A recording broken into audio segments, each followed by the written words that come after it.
Buenas noches, estamos aquí en una transmisión más de Facebook Live de la revista Proceso. Aquí está con nosotros nuestros colegas Jesús Cervantes, Pepe Gil, ¿qué tal? Y un servidor, Genaro Villamil. Vamos a abordar varios temas. Para empezar, pues el tema que es la portada de esta semana de la revista Proceso, referente al encuentro entre las delegaciones del gobierno de Donald Trump y el futuro gobierno de Andrés Manuel López Obrador.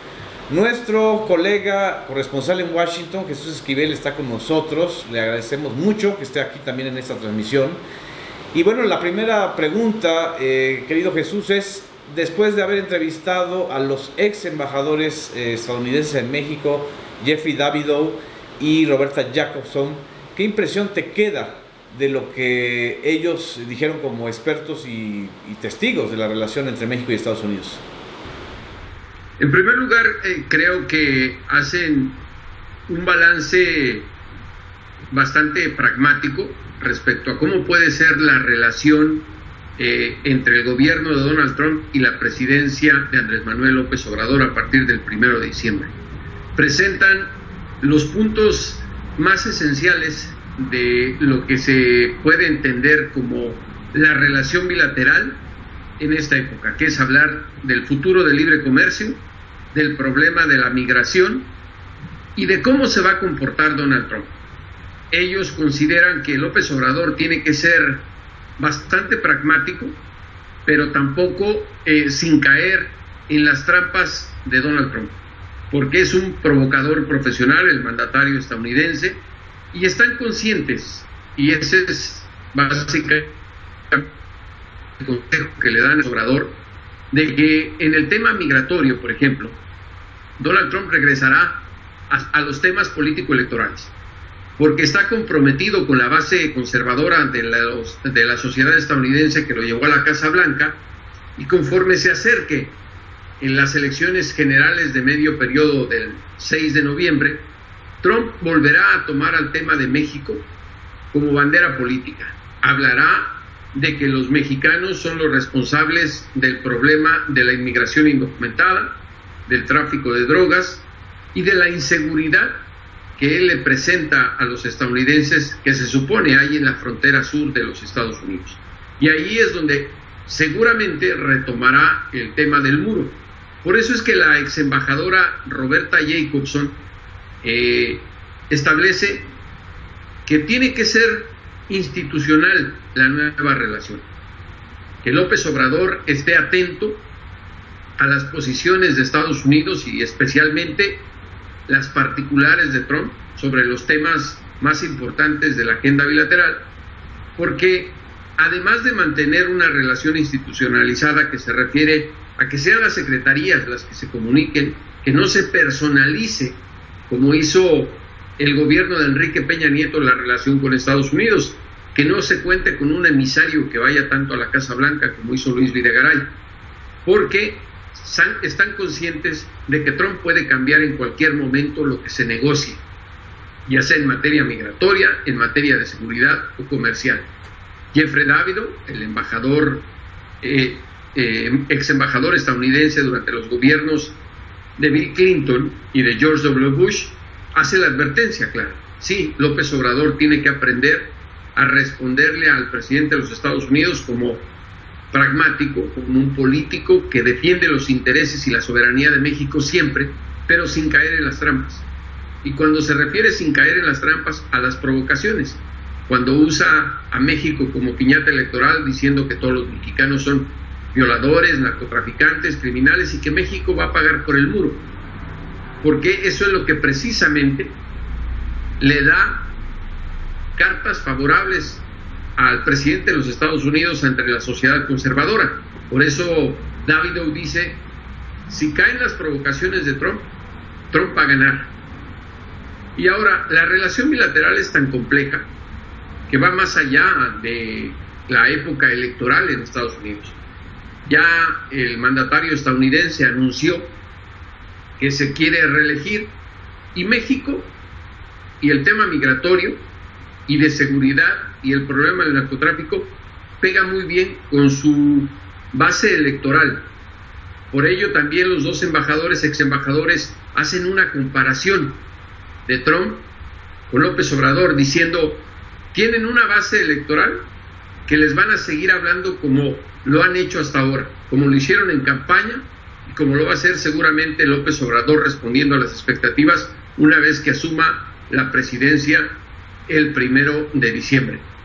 La relación va más allá de lo personal. El tema comercial, advierten, les va a afectar eventualmente más a Estados Unidos si saca Trump a su país del Tratado de Libre Comercio de América del Norte.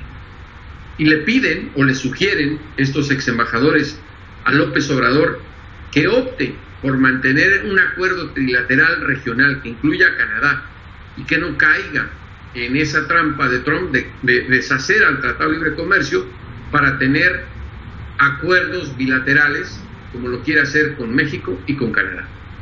Jesús, entonces, por lo que nos dices, pues prácticamente al gobierno de Donald Trump le da lo mismo que sea el gobierno de Enrique Peña Nieto o el de Andrés Manuel López Obrador. ¿No hay un acento distinto o diferente frente a la agenda? Eso está muy claro. A Trump no le importa México, no le importa la relación bilateral. Él lo que quiere es cumplir con todas las promesas de campaña. Le está dando una nueva estructura a la relación con México. Y cuando me refiero nueva estructura es encargándosela a otros. Pero cuando él considera que se está afectando sus intereses político-electorales, es ahí donde utiliza su cuenta de Twitter. Es ahí donde provoca, como advierten estos dos ex embajadores. Hay que tomar en cuenta que la delegación de funcionarios que fue a la capital mexicana a reunirse con López Obrador y que encabezó Mike Pompeo, el secretario de Estado, llevaba un elemento que el gobierno mexicano que viene no debe perder de vista. Es la inclusión de Jared Kushner, su yerno y asesor. Porque como mencionaba la ex embajadora Jacobson, Trump ha designado a él como puente o gancho para la relación con México. Y aun cuando el próximo canciller mexicano, Marcelo Ebrard, mantenga las reuniones con Pompeo cuando venga a Washington o a la inversa, donde se vean, a diferencia de lo que hacía Videgaray, que se saltaba a la Secretaría de Estado para reunirse con Kushner en la Casa Blanca, los resultados fueron desastrosos y esa es la gran lección, como dice Jacobson en la entrevista que dio a la revista Proceso. Eso es de lo que se debe aprender en el próximo gobierno mexicano para evitar caer en el mismo error. Por eso es que ellos recomiendan la institucionalización de la relación, que se comunique la Secretaría de Gobernación con el Departamento de Seguridad Interior, que la Procuraduría lo haga con el de Justicia y que la Cancillería lo haga con el Departamento de Estado. Creo que es importante tomar en cuenta la opinión de estas personas, esos ex embajadores, porque además de diplomáticos tienen un amplio conocimiento en el tema de México. Tanto Davido como Jacobson han dedicado muchos años de su carrera al tema de América Latina y al tema de México en especial. Y un presidente tan irascible e impredecible como es Donald Trump no puede manejar una relación con México a su gusto ni a sus caprichos. Por eso es que, insisto, y lo dicen los ex embajadores en la entrevista, piden a López Obrador que sea pragmático, que no caiga en las trampas y que defienda siempre la soberanía y los derechos de los mexicanos por encima de todas las acciones político-electorales de Donald Trump, que lo van a hacer, pero que están muy lejos de afectar en lo profundo a la relación bilateral. Bueno, pues este fue un balance o análisis para proceso.com.mx. Espero nos veamos pronto. Jesús Esquivel, corresponsal en Washington. Muchas gracias, Jesús.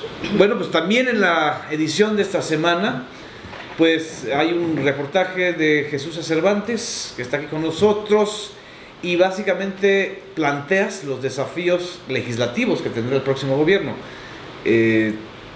13 reformas que anunció Andrés Manuel López Obrador tendrán su aterrizaje en el Poder Legislativo. Entrevistaste al futuro coordinador del Senado y a la diputada federal electa Dolores Padierna. ¿Cuál es tu impresión de estos desafíos, Jesús? O sea, ¿Es posible llevar a cabo este proyecto? ¿Qué tal, Genaro? Gracias, José Gil. A ver, mira, hay que recordar que hace algunos años Andrés Manuel mismo dijo que lo primero era llegar al sistema y ya estando ahí, sacudirlo, ¿no? Entonces lo que pretenden en cámaras, tú cubres Senado de la República y lo sabes perfectamente bien, que hay una inercia, llevamos demasiados años, demasiadas legislaturas, en especial cuando se hace la transición primera, que es el año 2000, que empieza a ser distinta la correlación de fuerzas. Sí. Cuando llega esa correlación, entonces hay una negociación entre el PRI y el PAN en ambas cámaras, ¿no? El PRD se queda un poco rezagado, pero se distribuyen entre ellos todo.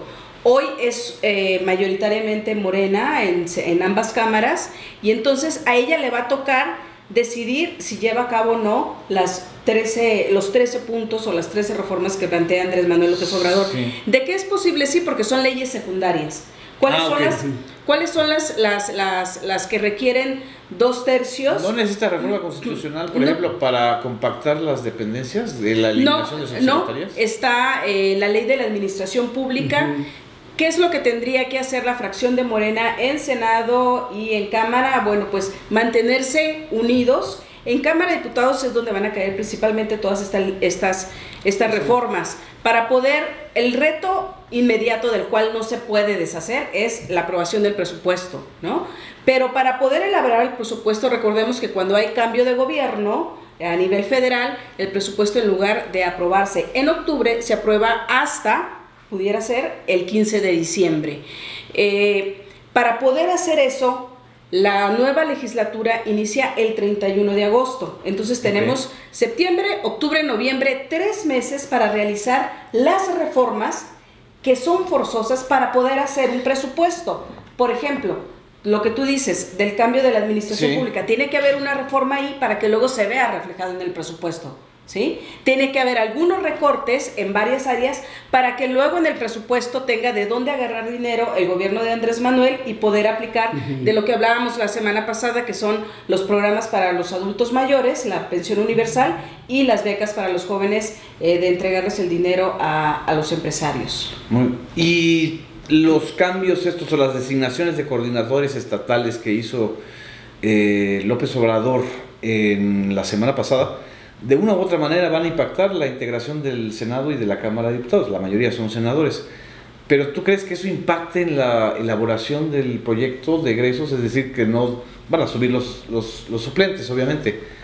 Pero, es que no es necesario, porque finalmente porque finalmente los que están a la cabeza son un grupo, son un pequeño grupo. Okay. ¿Sí? Está Dolores Padierna. Aquí José Gil nos quiere comentar algo un poco. Sí, yo creo que ese es siguiendo la cabeza de la revista, creo que es el segundo desafío importante del nuevo gobierno de Andrés Manuel López Obrador, porque se trata de cómo es que el gobierno de este nuevo gobierno pues va a entrar con esa mayoría en las dos cámaras. ¿Cómo es que se va a comportar? Claro. Si no es que va a ser como el PRI, aquel del poder absoluto, donde el presidente era el que mandaba, decidía y mandaba las iniciativas. Es que estamos ante una nueva hegemonía, ¿no? Sí, exactamente, pero estamos ante un perfil de un político también distinto, aunque de ascendencia priista, con esta tradición del presidencialismo, pero vamos a ver cómo se comportan, cómo se comportan también los legisladores bajo esta nueva situación.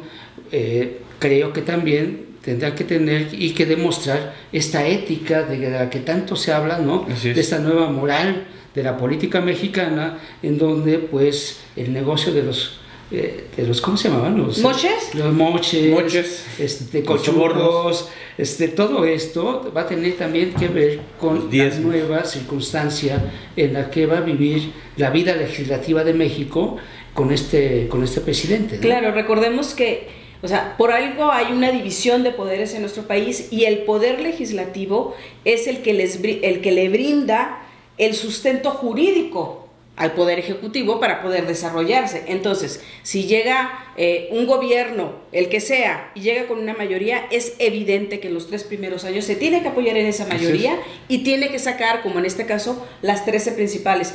¿Por qué es tan importante que saque eso? Porque se va a centrar sobre todo en materia de corrupción, ¿no? Entonces, si tú vas a llevar a una ley que se sancione la corrupción tiene que pasar por Cámara de Diputados, ¿sí? Y entonces ya queda como ley y es la base para cómo se van a comportar este nuevo gobierno y ya no es un tema de que, dice el presidente, como tradicionalmente se hacía, ¿no? O sea, es por ley. Perfecto. Si caes en los moches, lo que dice José Gil, vas al bote. Muy bien. Vas al bote y sin derecho a fianza. Ok. Pues de hecho, Pepe, el día de hoy también hubo otro cambio importante, como tú lo habías publicado y lo habías pronosticado, pues se dio el relevo en el PRI. Lo que sucede fue que pues prácticamente se aceleran los tiempos, asume la dirigencia nacional priista, la secretaria general Claudia Ruiz Massieu, paradójicamente hija de un exsecretario general del PRI que fue asesinado en el 94, ¿no? Y sobrina de un expresidente. Y sobrina del innombrable. Del innombrable. De hecho, ¿no es Salinas, de Gortari con peluca? Parece, de pronto daba la impresión de que cada vez se parece más. Hoy en la conferencia fue muy emblemático cómo es que todo el consejo, todo el comité ejecutivo nacional tenía una calle de luto, así como pues realmente que se les murió alguien. Y pues sí, el poder, el dinero. Se les murió el negro también. ¿Qué va a hacer René Juárez? Pues es que ya se acabó el juego, ¿no? De péguele al negro. Ya no va a ser así, ¿no? Bueno, resultan varias cosas ahí. Una es que pues, el PRI, por la baja votación, va a tener menos dinero de prerrogativas. Así es. Esa es una. O sea, van a entrar a la austeridad republicana a fuerza. A wedge, como diríamos. Así es. En latín vulgar, ad cojonum. Ad cojonum. Esa es una parte. La otra parte es que entran en algo que yo creo que tienen miedo. Tienen miedo a decir que es una refundación. Una refundación porque desde 1949, si no más... 46, con Alemán, ¿no? El PRI, o sea, adquiere el nombre de PRI. Así es. Y desde entonces no había tenido un cambio como lo que están exigiendo hasta ahora. Va a venir... van a citar al Consejo Político Nacional, después van a citar a las otras reuniones que tiene que haber para una asamblea. ¿Tú crees que puede ser el Partido de Regeneración Institucionalizado? O Partido Nacional de la Solidaridad, ¿no? O Partido Nacional de la Solidaridad. Como aquel proyecto, ¿verdad? Aquel proyecto. ¿Con Salinas? Claro, con Salinas. Con el tío de la presidenta. ¿Van a hacer una refundación sin decirle que... O sea, ¿van a cambiar el nombre del PRI? Mira, yo creo que si quieren hacer un cambio... verdadero entre comillas, ¿no? Sí. Por lo menos quitarse la marca.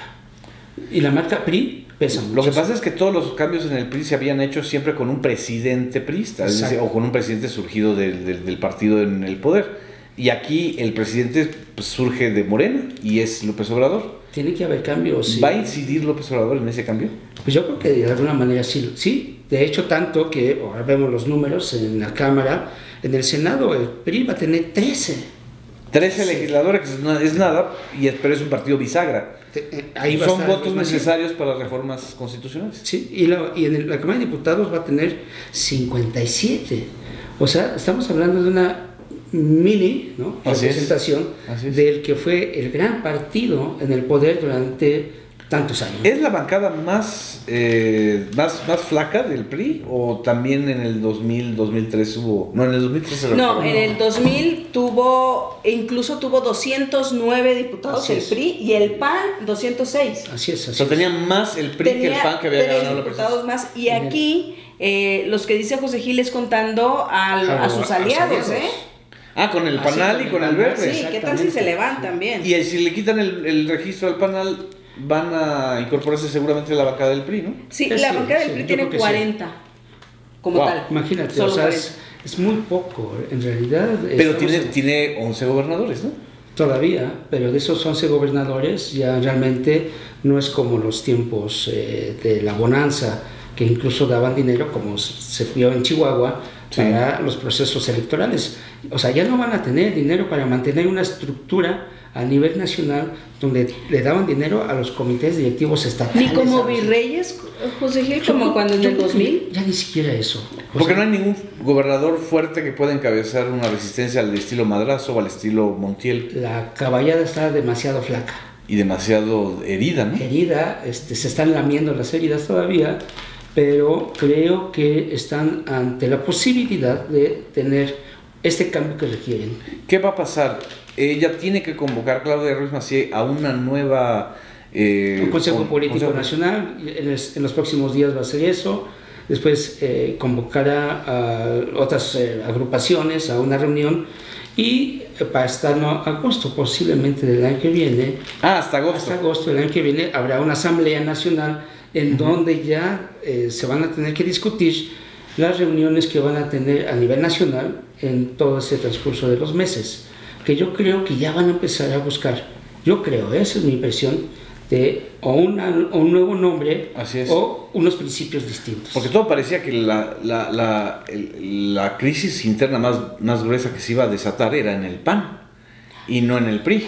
Bueno, yo creo que los dos. En los dos va a haber una verdadera crisis. Lo que pasa es que el PAN tiene la posibilidad, por eso llama quizás un poco más la atención, tiene más posibilidades de tener un mayor poder. En el caso del PRI, si no se reforma, si no cambia, de plano desaparece. El PAN no, el PAN puede mantener su nombre, tiene todavía muchísimas personalidades ahí que están en el pleito. Y el PAN trae ahorita la carga del caso Puebla, que también ese lo puede verdaderamente sepultar o lo puede mandar hacia arriba, ¿no? Porque ahí lo que publicamos en esta edición es que todo pinta para que el Tribunal Electoral anule esta elección. Entonces entras a otro nuevo escenario, porque entonces Rafael Moreno Valle, que es uno de los gobernadores virreyes, digamos, que quedan en el escenario, o ex, y que se va a Cámara, y se va a Cámara de Senadores. Se va a Senado, se va